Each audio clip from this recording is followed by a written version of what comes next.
Good morning, everyone. I've never seen, frankly, I grew up in Tampa, such an amazing crowd of business and elected and community leaders and philanthropists. I'm inspired. A special thanks to our law enforcement people here today. Had a chance to visit with the sheriff. My father, Skip Garcia, who many of you all knew, was a deputy sheriff here in the 60s and 70s for Sheriff Malcolm Beard, and then served with distinction as one of the first deputy state fire marshals in Florida under 4 insurance commissioners.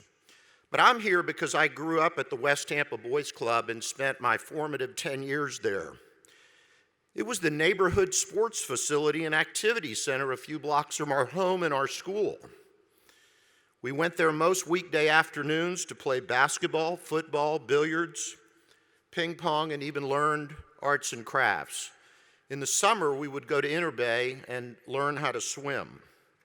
It was just a cool place to have fun and hang out with many of your friends and neighbors and folks from school.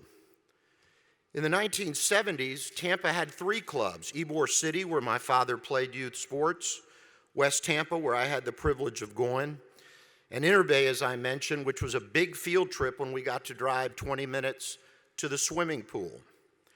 We didn't know it at the time, but people like Glenn Permui, who's devoted 55 years of his life to the clubs, they were our coaches, they were our teachers, they were our mentors, and frankly became lifelong friends.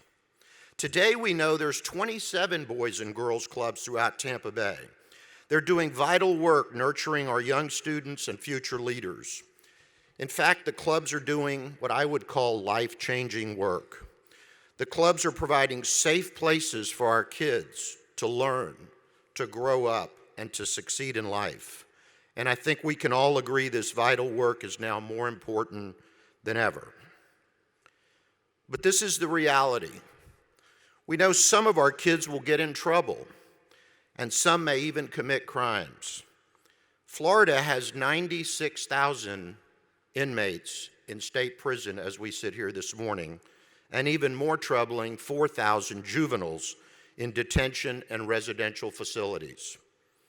As a lawyer, I've been to 37 of those state prisons, and I talk to inmates and their families all the time. Research has shown that helping our young, at-risk children early in life helps them get a good education, make good grades, and most important, learn vital job skills.